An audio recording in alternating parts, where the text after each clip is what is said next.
abantu bangi ababadde batubuuza ekkubo ly'e Nakawuka, Sisa, Kasanje balikola oba tebalikola.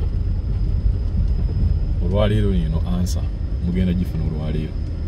Wano we tuli gombolola ly'e Sisa, wali waggulu abamanyiiwo ndowooza mutegeerawo okumenya kwatandise. Ennyumba ziizo muziraba bazimenye, basasudde batandise okubeera nga bagaziya ekkubo ly'e Nateete, Nakawuka, Kasanje, Kasenge batandise okubeera nga balikola. Ennyumba ezo zonna zolaba zibamenye, kiraga nti nno ekkubo litandise okubeera nga likolebwa.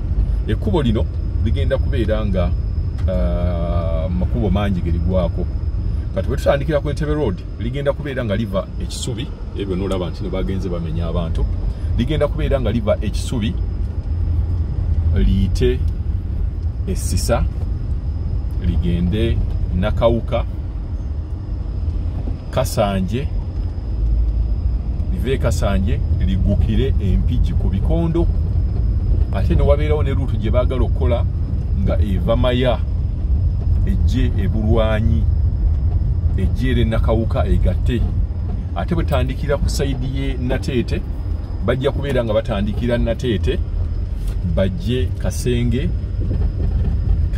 bagende Nkungulutale, Nsaggu liguke Nakawuka. Waliwo ne plan gye bagamba nti liyinza okubeera nga belinaatuuka Ensaggu lidaivatinge ligende ligwe ku Ndejje. Ekkubo ng'era bw'oliraba liiro batandise okubeera nga balikola. Obalaba okuli Walakata, bali Walakata ate ddene ezzibu, bali Walakata ddene ezzibu. Ekkubo muliraba nti nno balikola. Kati omuntu yenna eyagula ku luguudo luno, kati n'oluguudo lw'endimu lugenda kugguka paka Kisubi. Ekkubo ddene tebereza okuva wano paka eri bitrakita gye biri. Eryo lyonna kkubo, abantu babasasudde. Eryo lyonna kkubo. Kati abasajja abalina ssente abamanyi kye baagala bo batandise dda waggulu eri nga bw'olaba eri waggulu wajjuddeyo maploti, ge batandise okugula. Ogalaba eyo. Kati lino lyonna kkubo. Obunene bwalyo nyinza okugamba nti limanyi express highway. Wano eri eno gye ndimu bwe babeera nga bye bamaakinze bagenda okukola nozolaba n'enzimba bwetandise okukyuka, terimanyi express highway. Obunene ddene nnyo baga ligenda kubeera nga liyisa emmotoka bbiri. Ate nga jjukira nti abaakola express highway aba UCCC era be balikutteko. So omuntu yenna ayina ploti ku sayidi eno, sayidi z'e Nakawuka, Kasanje, Kasenge, Nkungulutale, Nsaggu, ayo lonna eryo kugenda paka Mpigi ku Bikondo muli ku kiramu. Kuba bangi abadde batubuuza ne bagamba nti lwaki togendako ku sayidi eyo n'obeera ng'otukwatirako vidiyo ey'ekkubo eyo. Fe ab'ebweru oluusi bagenda ne batugamba ebintu bagenda okubikola ne tuteeka mu ssente zaffe tugenda okutuuka eyo ng'ebintu tewali kye bakoze. Era olaba ba investor yagamba nti kakati mu ngeri gye mutandise okukola ekkubo nze kanteekewo petrol station. Oyo yatandise kuteekawo petrol station, yetandise okukola awo wonna. Kati kino ekikubo kino kye kigenda ne kigwa e Kajjansi. Ekyo ekikubo ekyo kigenda n'oyitaawo n'ogenda n'ogwa e Kajjansi. Wano wonna tukyali mu Sisa. Kubo balikola oba tebalikola. Mulabidde ddala nti nekubo balikola ki? Ekkubo bali mu likola.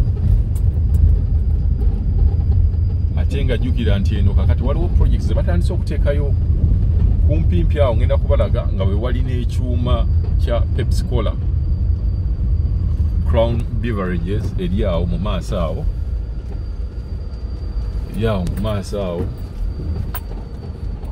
Naye nga omuntu yenna yainvestinga eno oli ku kiramu. Ekkubo ddene wano wonna byonna byolaba ettaka ligenda kubeera nga liva eno paka eri wansi. Nabadde mpitako wano eggulo ne njogerako ne muzeeyi wa wano nyumba ndozola zebakobye nangamba nti no babasasula era sente ze bazibawa nazimba ennyumba eyo wansi bakuba wano nga bwogiraba sente ze bamuwa nazimba wali naye nga baŋŋambye ate sente bagabira ddala eziwera zeze ennyumba buli omu olaba kati n'oli wuli wali azimbye wali wansi kugamba kkubo ddeno okuva eri yonna nojja bwoti paka eno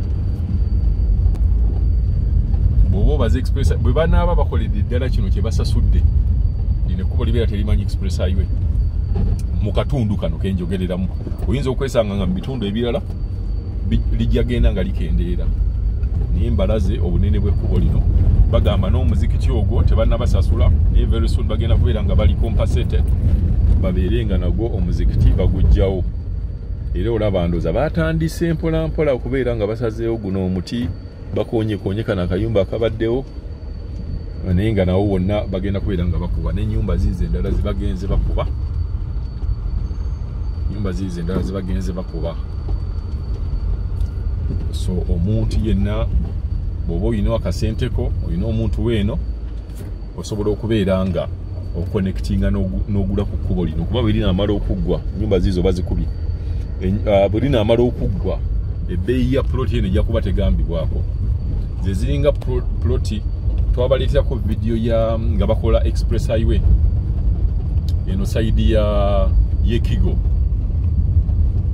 Kitiko Kigo abantu abaali abagezi ne bagula bayira time waliwo we batundirawo ploti nga ploti emu bagitunda $6,000,000 kati ploti eri awo waggulu ku express highway etuuse $1,800,000 etuuse $1,800,000 kati ploti zeeno tewuunya nga gyoguze $6,700,000 bwe baba naamala okukola ekkubo lino nga amagoba gaayo erinnya $1,10,000 kiramba kuba buli muntu agenda kuba yeeyunirayo advice zembawa nti togulanga nnyo wantu wali already developed gula owantu watannabeera developed development ekusangeyo weenagenda okugira gwe ssente ojja kuba okutte mbadde mbagala okubalagawo ekyuma kya Pepsi Cola Crown Beverage Limited yiiyaawo abakkiririraawo kati kyenkugamba nti eno yo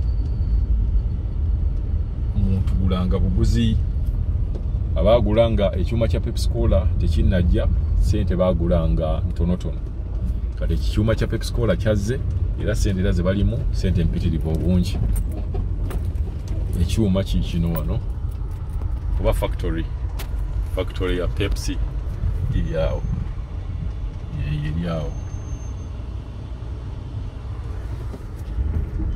tweyongerayo mu maaso wano wonna wagenda kubeera nga waliwo kkubo nga ggazi abatandise okumenya boolaba nga tebannabeera nga bamenya babeera tebannabeera nga babasasula naye buli gwolaba nga yamenye okusasula kubeera kwawedde nti ebizibu ebiriwo wano nti oluusi omuntu ayinza okuba yagula kapuloti naye nga kapuloti ako aye tekaliiko ndagaano oba nga tekaliiko kyapa naye puloti yo kaseebeerako endagaano n'ekyapa babeera bajja obeera compensation ebeera yeyambuwa mangu okubeera nga bagikola ndoza olaba na petrol station abatandise okubeera nga bateekayo petrol stations ziizo baziteekayo babbo bamanyi nti omulama weeguli bulungi nnyo olaba ebikubo ng'ebyo kati ng'eyo waggulu eyo osangayo nga bagagga bokka be bazimbye apartment kati olaba apartment ng'eyo kati oyo omuntu agamba nti kanzimbe nze enkulaakulana egenda kubeera ng'ensanga eno emusanga eno mu maaso awo waliwo akatawuni bakayita Wamala kuba bw'ovuga okuva wano okugenda ku Entebbe Road eri express highway mbadde sinnagibalagako yiiyaawo express highway yiiyaawo bamugiraba motoka awo ziyita express highway mu maaso awo waliwo akatawuni k'Ewamala kenja okubeera nga nako nkabalaga bw'ova mu katawuni k'Ewamala ate oba ogwa ku Entebbe Road kwennyini ekisubi kati lino lyekkubo lyembagambe nti ligenda kubeera nga ligenda paka kisubi liva ekisubi sisa nakawuka jungu kasanje paka mpigi ku bikondo express highway mugiraba awo eyo waggulu awo so bino byonna tubibaleetera okubalaga nti akasente konna k'oba oyinawo bwegulamu ttaka osirike, ebisigadde ojja kujja onneebaze. Ekkubo lino kasita owulira omuntu yenna ng'akugamba atundako puloti gula buguzi, oba n'owulira kampani zino ezitunda amataka n'akulaga ng'endaga gy'akulagamu nga takulimbye. Waliwo wano abagenda ne bakulimba ne bagamba nti nno evyuwinga oluguudo olugenda okukolebwa olwa Nakawuka Kasanje, naye omuntu yenna agamba nti olwo oluguudo lw'otambulirako n'ogenda ku estate ye oyo muwe buwi ssente. Eno enfuufu eno yonna togifaako, yonna ejja kutuuka ekiseera ng'eweddewo. Kati onolaba ekikomera kye kipya, bano balina tageti, ekikomera kyo kiraba kipya, enfuufu ekikubye, kuwe banajja nga bagamba nti no baagala kusenda, naye bajja muwa ssente. Bayinza omuwa ssente ezikubisa ze yagula puloti eyo emirundi ebiri, kati abeera nga afunye amagoba mu puloti endala, ate n'abeera nga n'akasigaddewo nako era akatwala nga amagoba age. So ngenda kubeera nga mbatwala paka mu katawuni k'Ewamala. Apartments oziraba zitandise okubeera nga zizimbibwa eno, be bano abantu benkugambye nti yazimba ekintu, development nemusangayo azimba ekintu, naye ze advice gye naali badde mpa abantu nga bano, oba omuntu yenna bw'oba ogula puloti, ze naali badde ngamba gula. Bw'ogula puloti ng'eno gy'olaba nga abantu tebajja kubeera nga bakuwa ssente bulungi mu ssente z'abapangisa, sooka ogireka awo. Enkulaakulana gye ng'ey'amakubo nga gano tebamaze okugakola, bantu beeyongeremu, then obeere ng'ositulawo apartment. Kuba ssente z'okozesa okuzimba ennyumba eyo kalina gy'olaba, ze ssente ze zimu z'okozesa era okuzimba mu kifo already ekibeera developed. Oli n'abeera ng'afuna ssente emirundi yena okusinga ate gwe z'ofuna.